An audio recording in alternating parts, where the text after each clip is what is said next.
Okay, we're live. It's worked. Hello, everybody. Thanks for joining us. We'll wait till some people start watching, shall we? Yeah, that'd be an idea. They might all be watching the football. I don't know. If I've got a sense, they'll watch us. I won't go that far, mate. Where are you going? You going down? Yeah, it's spinning around. That's better. Are you thinking? Okay, we'll start anyway. My guest tonight is Barry Frankish. Hi, Barry. How are you doing? Hi, Neil. Not bad, thank you. You keeping busy? Work-wise, yes, definitely. Okay, then. For anybody who doesn't know you, I imagine everybody does know you because you're a bit of a celebrity in the field, aren't you? I wouldn't say that. Tell us a little bit about yourself. Okay, my name is Barry Robert Frankish. I run my own paranormal group, formerly known as BRF Paranormal, but I've rebranded it to Bare Bones Paranormal because of the way I like to work, and that is with minimal technology and using just what I've got upstairs as my basically equipment. Because I believe with the ghosts and hauntings and stuff, not like you see on these TV programs where there's a camera just offset and something happens. If it's going to happen, you're not going to expect it. You have no way of recording it. And I'd rather look for the experience than the evidence. Yeah. And not just that, I'm a first-time author. I have wrote a book called Restless Realm, which is still available on Amazon. And I wrote a few articles for magazines, in particular Haunted Magazine, which is a brilliant magazine.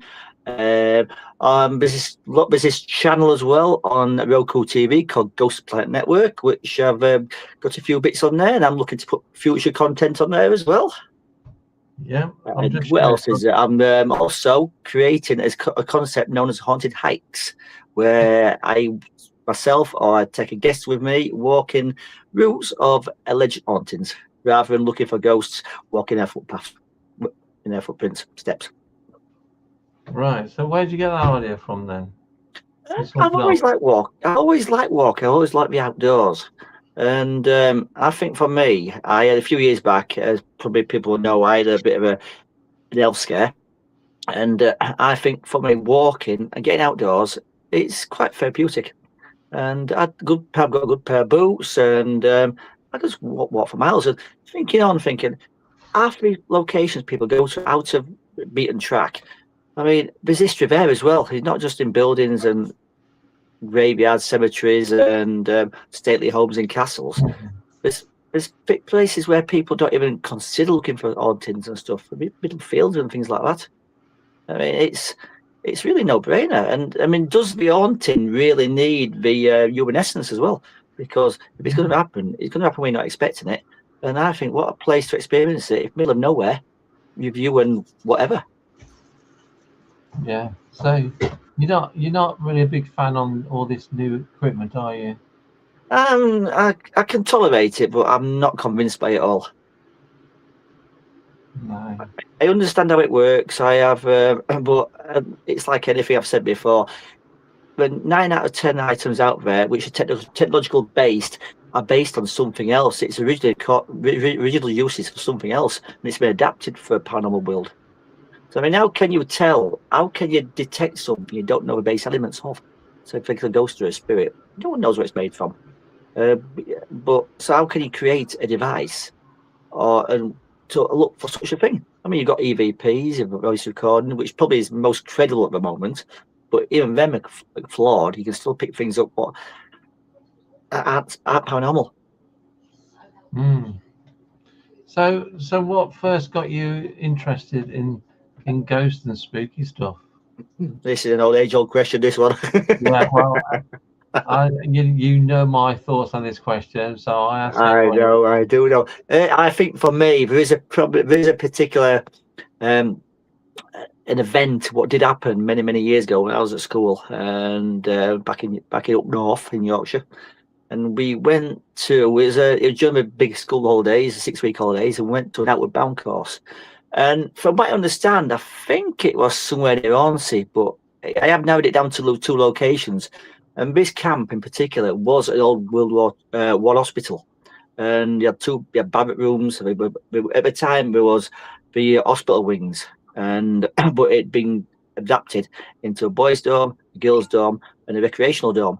And the site of this place was massive, middle of nowhere. And there was at one point a train track, probably about 15 yards away. And this train track is no longer there, but you can walk the route of it. You can see where the tracks had been. And the story was when supplies and new patients came to the hospital, they came by train, and they were disembarked and they were taken into the actual appropriate buildings to be cared for, or end of life care, unfortunately.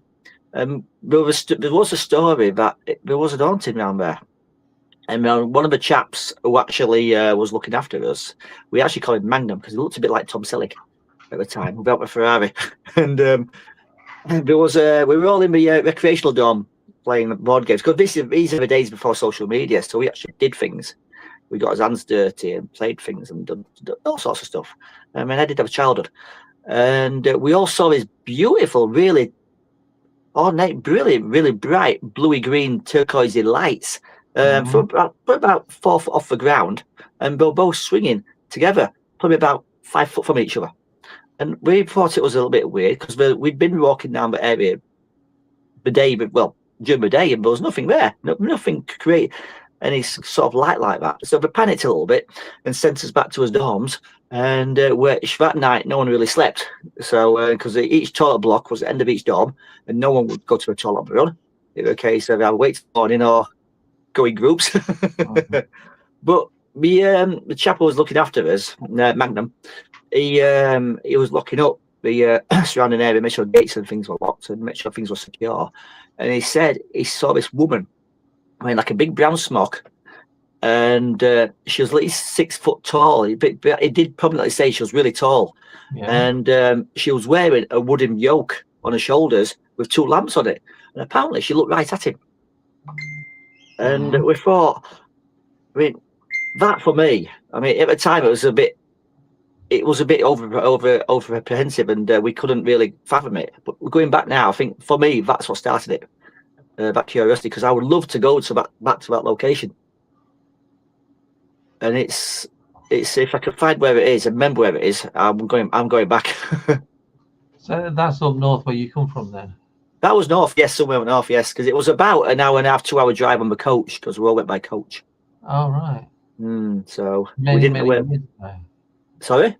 Many years ago. Many moons back, yes. When I was knee high to a grasshopper. Yeah, that was a long time ago then. Yeah. That was a very long time ago. Yeah. So you've done investigating. So what's your favourite haunted location that you've been to? Oh, there is. I mean, to be honest, I don't have a particular favourite as such. I do like the Doncaster Aircraft Museum. I mean, the thing is, I've been there dozens of times. I've worked with different groups. I've done it myself. And there is something about the place. And I like to think, in a way, I think it knows me. It's a bit like the centre of the HAPRC you used to own. And I felt really at home in that place.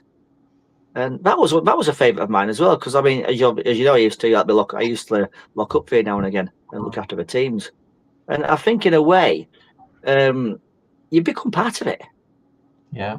And you get there, you go there for so often, and you start to know the routines, you start to know the building, and you know what's natural and what's not natural. Yeah. And that's what I like about buildings and stuff like that. If you get used to it, you can in a way control your environment.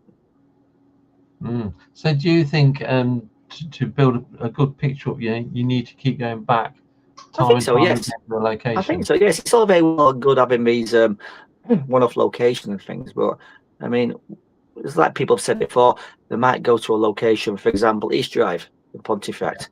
It's my neck of the woods. You get some people going there, nothing happened. But another night, everyone raves about it. Oh, this happened. You might think it's a bit dubious of thinking, oh yeah, is it happening for them for a reason? But if you go yourself dozen umpteen times, like I've said before, you can get used to how a building works, how it lives, basically, nighttime, daytime, temperature fluctuations, neighbours, that kind of stuff. Yeah. And so I think I think in a way, once you do that, you've got more control of anything unnatural that happens. Yeah. So what's your verdict on 30 East Drive then? Because that's your neck of the woods. It is my neck of woods. Yes, You know some of the it's history. nice. It's actually a nice old house. Actually, it's an old ex-council house, and as you know before, when I interviewed Carol for GPN, and some things she told me on that. If you haven't watched it, by the way, anyone listening right now, it goes Play Network on under Frankish speaking. Which is my show, and it's actually up there with Carol, and it's quite an in-depth, interesting conversation we have about the building itself. And one question I did ask her as well, which was I was quite interested to know, is could it be returned to a family home? And Carol said it couldn't. But to be honest with you, I don't see why not. Did she give you a reason why she don't think it could be? She thinks there's too much dark negativity there. Right, and what's your thoughts on that? I'm still on the fence with that one, because I like one question I did ask myself many times, and the loft, for example, it's a semi-detached house, and there's a house next door built into it, and I always wondered about the loft. Now, some lofts around that area, being from a Yorkshire mining town, some lofts go straight through to each other, so you have access to each other's lofts and so on. And one question I did ask this guy Carol is it a joined loft? And she says, go up, have a look. There's only two people that have done that, and that's Nick Roth and myself. And I went into the loft, and out of fairness, the loft is sealed off and it's well insulated. So any noise that comes from above, it's either, unexplainable, really. And they say the house itself, I spent a few hours there, and I've been there a couple of times, but to me, I didn't feel anything untoward about the place. I didn't feel creeped out or uneasy. For me, it was just a house. Yeah, But one thing I forgot to mention, when I was actually interviewing Carol, I was sat on the sofa with Carol and Ames. She was sat behind the camera, and I've got what is known as AI cameraman, and it's about the size of a Coke can. And what happens is you put your camera on top of it, or your recording device, you press it, and it scans the room and people in that room. And what happens then, once it's 360-degree turn, it focuses on the first person it lips on. So what happens is, if that person moves, it follows them around. And it moves around. Now, it was focused on myself and Carol. I was asking the questions, but it panned to Carol and vice versa. And there was and that's just still there. There's a glass door opposite, and there's a rocking chair. Now, it kept panning to the rocking chair, going back, panning, rocking chair. And Ames saw it up. And we left that on in the programme as well, because I thought that was an interesting factor, because she says a lot of activity does happen around that particular area in the house. Yeah. And I thought for my cameraman, my AI cameraman, to actually pick up on it, because it's only supposed to be able to pick up physical people. And it homed in on it, which I thought that's quite interesting for a person who doesn't like tech, not so much doesn't like it, but don't trust it. I thought that's an interesting piece of equipment to use, and I thought that could probably be used in future investigations or ghost hunts. So what do you think was happening there then? I don't know. It's picked up on something. It's like pareidolia. I mean, I guess like humans do get pareidolia quite a lot, and I guess it also could happen with AI equipment. I mean, the SLS camera, it picks up on little dancing figures on top of wardrobes. And why would there be a spirit on the top of a wardrobe dancing around? I mean, I think it's like anything else. It can be fooled like we can. Strange. You also like the railways, don't you? I love the railways, yes. I was brought up with the railways. My father, when he was alive, he actually worked on the railways as a signal boxman. And so I've spent a lot of time on the train tracks and the trains and the stations. And when I was growing up, the stations where I'm from, in Pontefract, for example, there was a manned station. They were mostly manned. And train stations were hubs of communities. Everything came through them. And unfortunately today, train stations, which are manned, are the big mainline ones like Leeds and London and Manchester. But they're the only ones that tend to be manned. Your smaller outer B-line type stations, they don't see people manning them anymore, unfortunately. And they're just commuter stations. They've got a lot of character, though, haven't they? Oh, yeah, definitely. The old railway stations. Oh, definitely. They have got a lot of character. But let's say maybe one in Pontefract, Bag Hill. Pontefract has got 3 train stations. You've got Bag Hill, Tanshelf, and Monkhill. Now, Monkhill train station is quite an interesting one because it's actually built on the site of the alleged monastery, hence the name Monkhill. And the alleged monastery is supposed to be where the alleged East Drive monk actually came from. Right. Now, I will tell you something about this as well, because if you want a free ghost hunt in Pontefract, go to Monkhill train station. It's about 3 minutes walk from a castle. So it's a good little walk. It's quite secluded, so you don't get a lot of noise pollution. But it's brilliant for EVPs because you can hear, I've heard it myself, you hear voices down there. You're like chanting, muttering, but you can't quite work out what they're saying. And so for freebie, it's well recommended.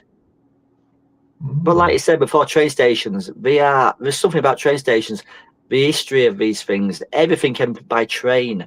And I'm not a train spotter by all means, but the old steam trains have got character. Yeah. Of course, this weekend we got Parameet, haven't we?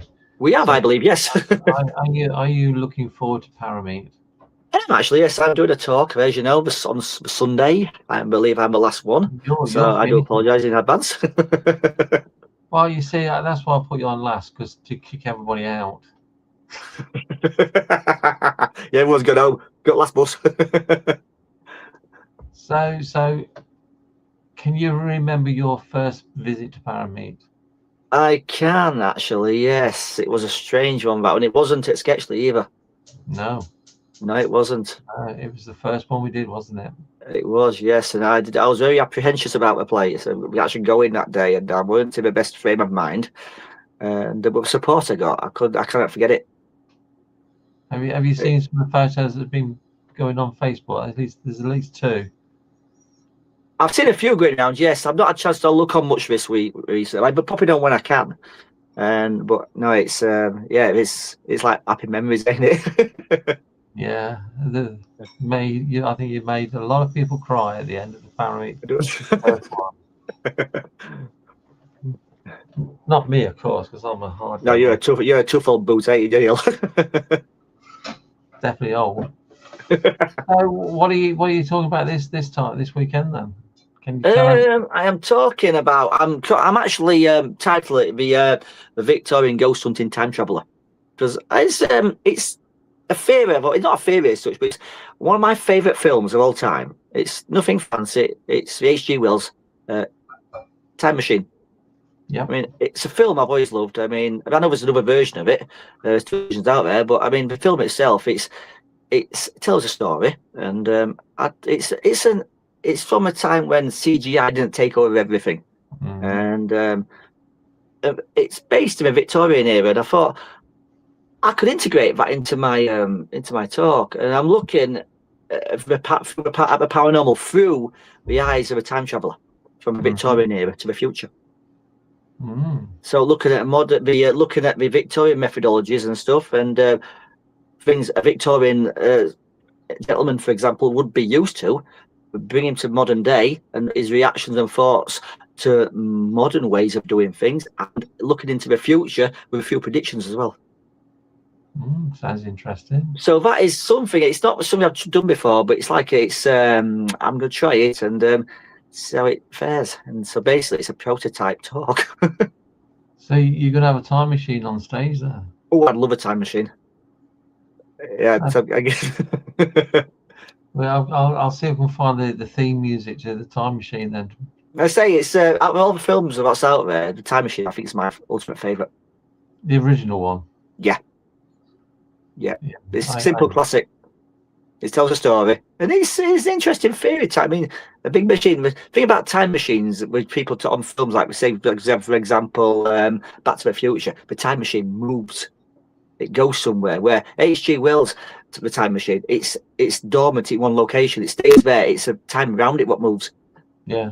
Which in a way is more realistic. Yeah, I agree.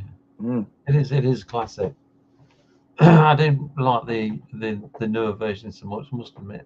Yeah, it was watchable, and but like I said, nothing beats the classics. No, I don't like it when they change the story. I don't. Try to match it up a little bit more and make it more modern. They should just make it up. But I think what happens, the reason why they do that as well, they have no ideas. I think we'll get an old film, we'll make it newer. Yeah. And but they should think of some new stuff coming out. I mean, like I've seen an advert for the $6 million man. All right. About remaking that. But I mean, today's economy, it'd have to be $6 billion man. $6 million won't get you much these days. No, that's not a lot of money. You might get a robotic toenail. So tell us that you've been a bit of a radio star. I wouldn't say a star as such, but I do like my radio work, and yes, I do actually want to bring it back. Actually, funny enough. Yeah, tell us all about your old shows and how you got involved. And my old show, it wasn't my show. I was the co-host on the Pure Paranormal Radio Show with Tom Warrington, and we did it for 5 years. It won an award, and we spoke to guests from all over the world. The thing about the paranormal as well is it doesn't just affect a small minority of people. It could be anyone from any walk of life, any genre, anywhere. And people in those days were quite blasé about speaking about things like this, but now it's more acceptable. And we used to have a chat. Our radio show wasn't so much as a formal thing. We actually researched the guests. We talked to them. We treated them respectfully, which I think is the way you should do it. But we used to look at it as like a chat in a pub, or friends having a pint. Yeah. And I think that's the best way to do it, and it showed. Yeah. And I do believe those shows are still available on Mixcloud. Really? Yes. There's all 5 years worth of them. So how long has it been since you finished them? Oh, it's about 4 or 5 years now, funny enough. Okay. Yeah, it's gone so quickly. And it's a memory. It's a memory I'll never forget, because originally I was a guest on the show with Tom. And Carl, the producer, sat no longer with us.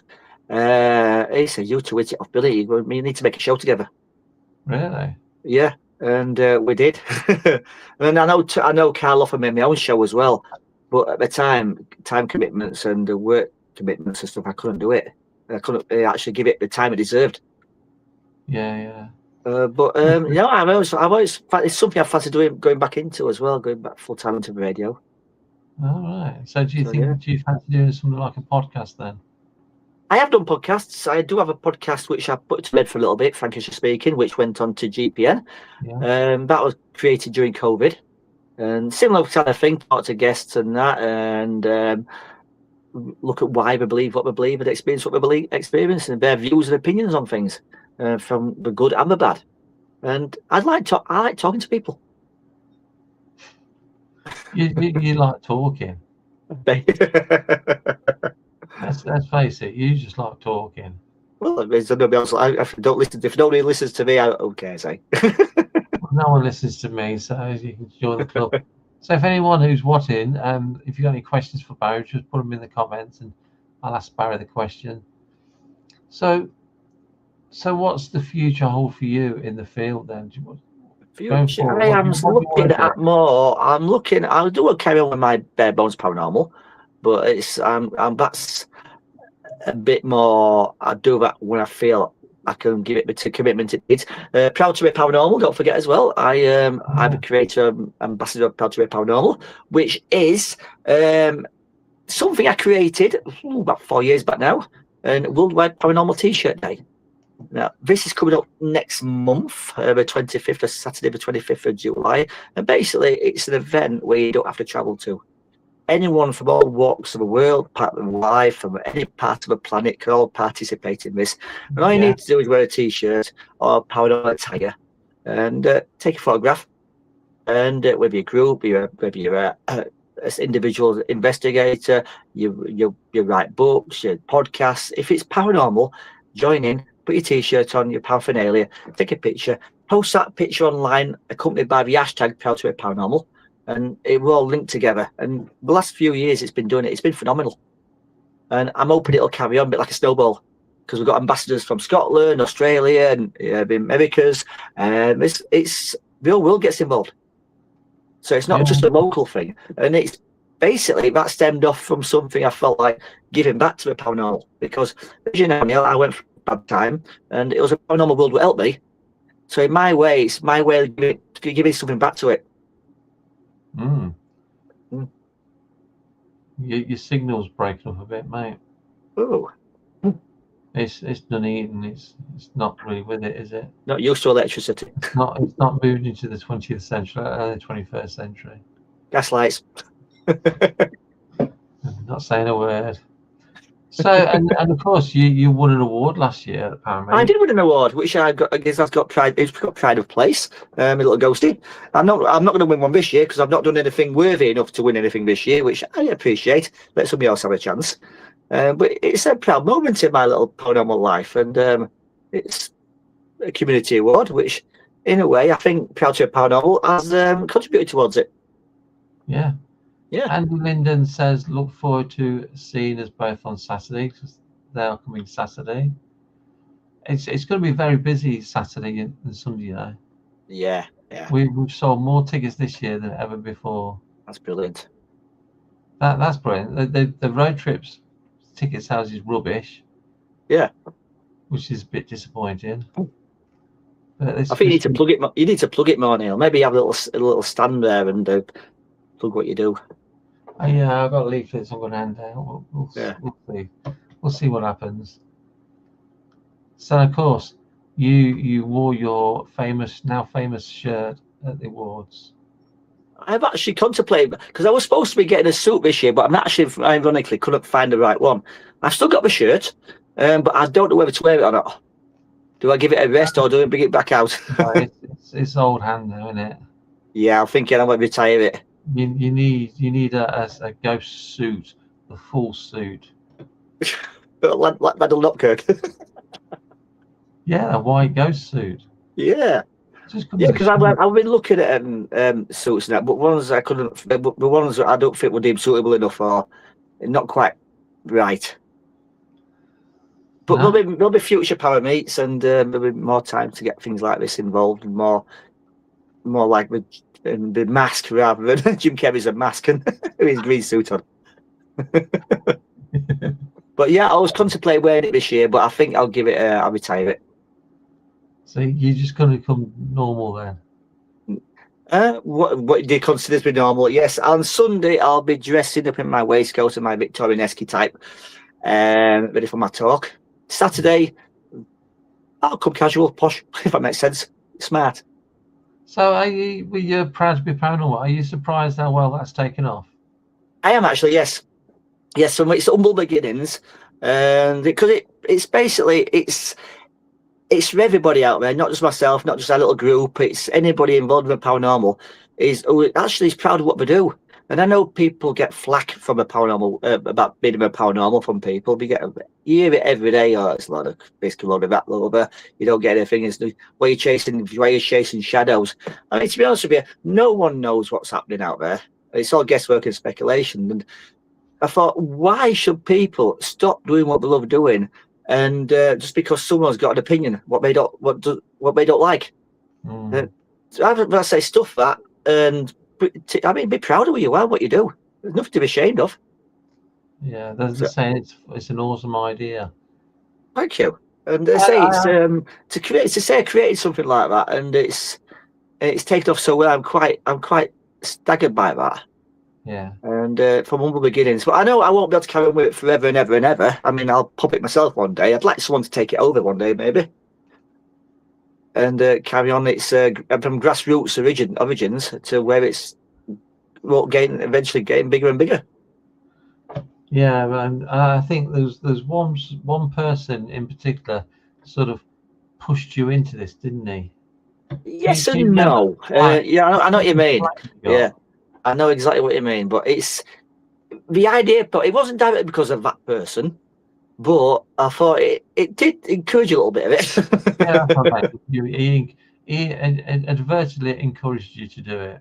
In a way, yeah, basically. I don't take much encouraging, but but because I mean, I know negative people talk about negativity and people being realistic in the paranormal world. Yes, it's good to have an opinion, but do it respectfully. And just because we don't agree how someone was, like I say, I don't do with technology, but I don't disagree with it, and I don't begrudge people using it. If they want to work that way, it's good. But it's not a bad thing. I mean, not hurting anybody with it. So why should people dictate what people can and can't do? And this individual was a bit like that, a bit militant. And it just seemed that when you're actually not want to say retaliated, but responded to that situation.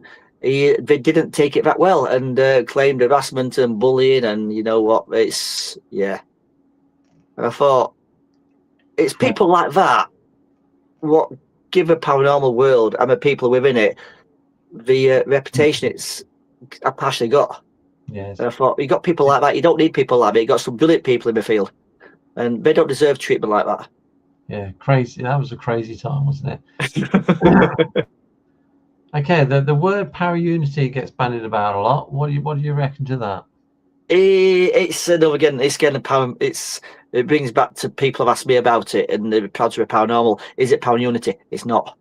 It's a total different thing altogether. Proud to be paranormal is being proud of who you are and what you do within the field. Para-unity it sounds good in paper, on paper. Everybody get together and everybody plays all the same music instruments and everybody's having an harmonical and it sounds beautiful. But there's always people out there that don't want to play. So in a way, paranormal immunity may work in small little groups and in little bubbles, but as a whole, I don't think it's accepted. I don't think it works. There will never be complete unity in the field. No. And that's why Astrid Paranormal is not about unity. It's a totally different thing altogether. And no disrespect to everybody who thinks that and that, but I didn't create Proud to. I mean, if it brings people together, which apparently it is doing, I'm pleased with what. Sorry? I couldn't hear you then. No, if Proud to Paranormal brings people together, which wasn't its intention, I mean, all well and good. I mean, I'm pleased with how it's gone so far. And if it can bring a bit of peace and a bit of tranquility to the field, it's not a bad thing. You've gone again. Oh dear. Hello? Can't hear you. Hello? You're back again now. I'm back now. What are you doing? You got spooks in the system or something? Gremlins. What's Amy been doing? Oh God, no. I think she's washing her hair at the moment. You do keep breaking up. Oh dear. We need a little person sign language in the corner.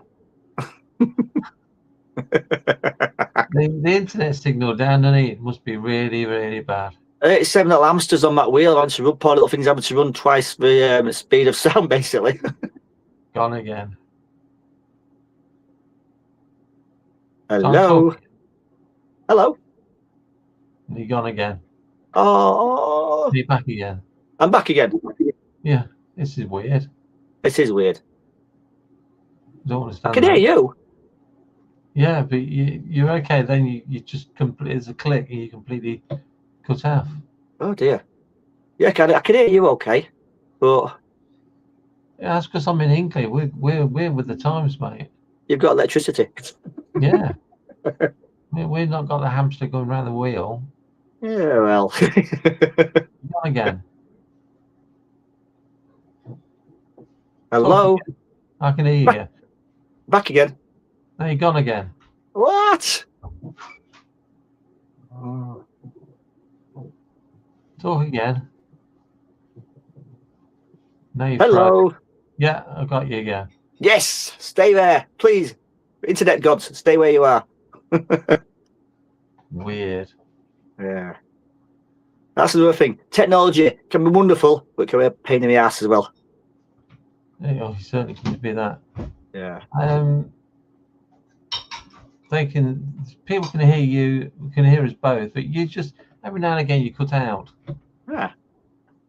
The 50p in a meter. You cut out again now. Oh, you're back again. I'm back. You're gone again. Oh. Talk again. Hello. No, you're back. It's weird, isn't it? So we use a Ouija board. We get one of these off the back wall. We use one of them. Now you mentioned Ouija boards, and what do you reckon to Ouija boards? They fit in nice pieces of furniture. I think you make them, don't you? You do, I do actually make them. I've not made one for a while, but yes, I convert old furniture. Gone again. Oh. Ouija boards. What I was talking about. Can't hear you. No. Ah. Can't hear you, mate. I can hear you. Can't hear you at all. Ah. Now you're back again. Stop it! Now you completely Hello. frozen. I'm back. Are we there? Oh, yeah. No? I don't want to press anything in case it wipes anything off. So I can hear you again now. It's strange. bloody internet. So go on then, Ouija boards. I know Yes, Ouija boards. I used to make. I still make them when I get a chance. I create old bits of furniture, create them to Ouija boards, especially tables. I give them more of a like a new an afterlife, so to say. But when it comes down to them, I think it's that old age old question: do they or don't they work? I'm not convinced. No, not me. No, it's like I said, a piece of cardboard, a bit of wood with some letters and numbers on it. It's not exactly Bill Gates science, is it? It's a nice idea in theory, but I think, to be honest with you, a lot of cases it's people's intention. Yeah. Yeah. So do you actually use them yourself, or? I've used it plenty of times. I've got a couple down. I've got vis-a-vis back of here.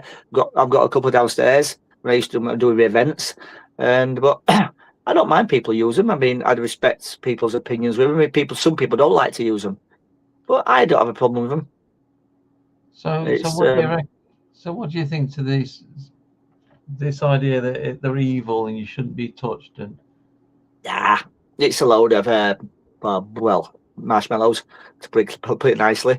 It's like anything, a piece. I mean, it's like you said, it's the intention. It's like the films, for example, Ouija board films. I mean, if there's nothing going to happen, you won't watch it. It's what's happened is it's done the same thing. What Jaws for films done for sharks. It's given a bad reputation.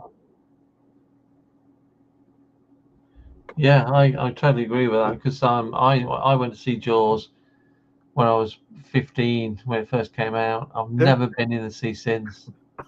I remember once as a child, I went to I don't know where it was, but the sand was white, and I went into it was so hot. I went into the sea for a bit of swim, and I thought I could feel things in my legs, and thinking how warm that water was, I thought there's things in here with teeth. I'm getting out.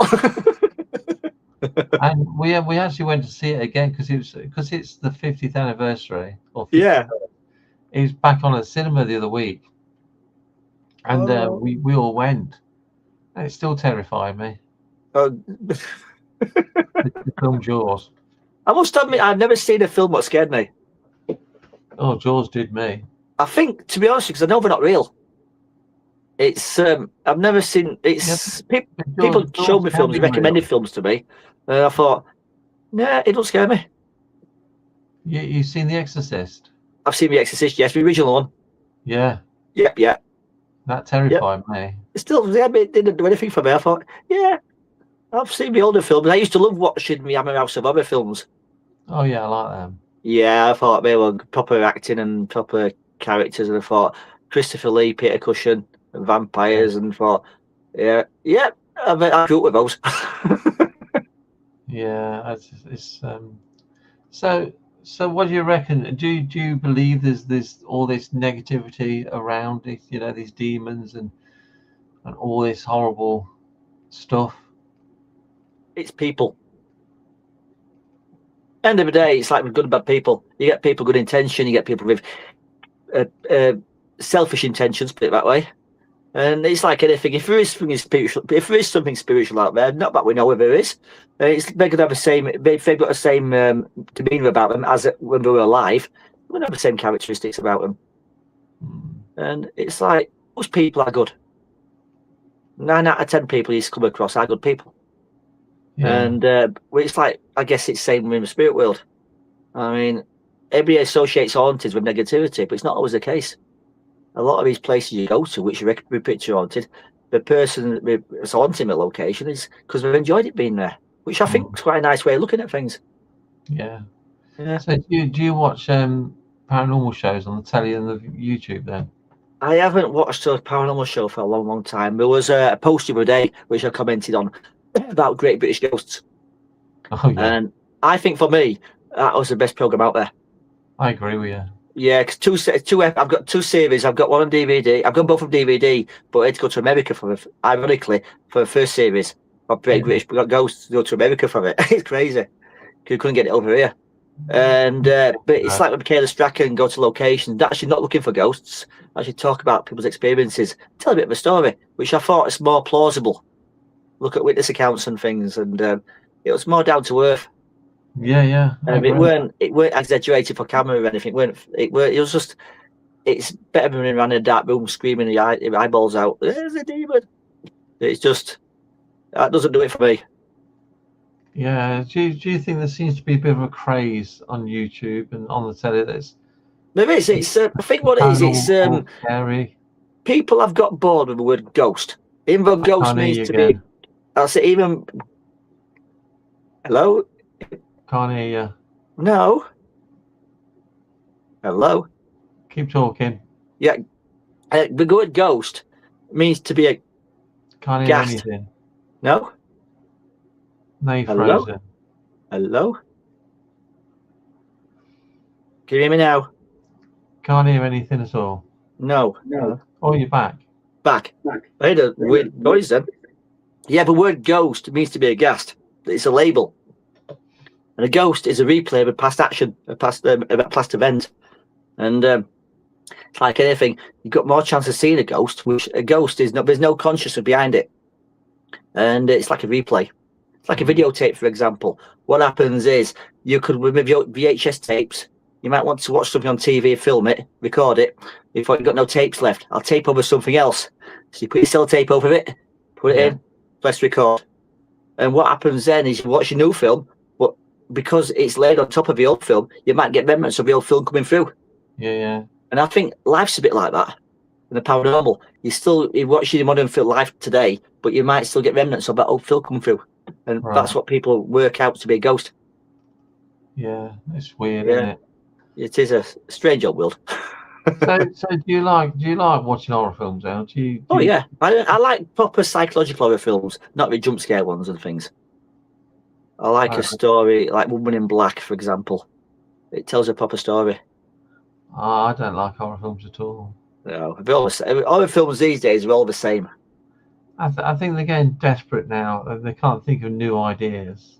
No, that's it. Get your kit off and get your baps out. I think that's all they seem to do these days. Yeah, it's especially horror American ones. I think they're running out of ideas, so they just take an old idea, and tweak it. But it's like the main characters. You've got, like, for example, I remember Nightmare on Elm Street. No, you've gone again, mate. You're gone again. No, you're back here. Back again. Oh, yeah, Nightmare on Elm Street, Freddy Krueger and stuff, and the House series. I used to watch things like that. But when it comes to like slasher films, and they don't do it for me. Yeah. No, these films as well. These Saw films and gory films. I thought, what kind of person thinks of things like this? They've got a sick mind, haven't they? They have got a weird mind. Yeah. I can't hear you again now. I mean, hello. Get a bit closer. I think we'll have to finish it, Barry, because I can't hear you. Keep going out. Oh dear. So we'll finish it, and I'll invite you another time. Yeah, okay then. I can hear you now. Can you hear me now? Well, let me get one thing in, if that's okay. Yeah, of course. I won't get last of it. These little guys. Yeah. Little ghosts. These will be planted around a paramate this weekend. Lots of these, different colours, little packets. And all you have to do, if you find one, keep it. This is a brainchild of my other half, Ames. Revenant resin. All you have to do, if you find one, take a picture of it, hashtag Revenant resin, or paramate, Festival of the Sun. All the instructions on my back. If you find it, it's yours to keep. Just promote it. Show it off. Has she got loads and loads then all around the place? You go hide them everywhere, yes. It's probably in your shoes, your pockets, anywhere. Oh gosh. And also, Proud to be Paranormal badges will also be available. Yes. So buy one of them. Yep. And we are looking. We haven't chosen a charity as such yet, but we'll probably look at autism, and we'll do an official handover when we've actually confirmed it. So it'll be all publicised and that. So we've been having lots of technical issues with Barry's sound. It's not very often I've seen Barry, you can't not talking. So I will invite him another week. So we got to end it, and we'll see you at the weekend. Yes, definitely. I don't know about Friday night, but definitely Saturday. Okay. So we'll say bye to everybody. Ready for a football, eh?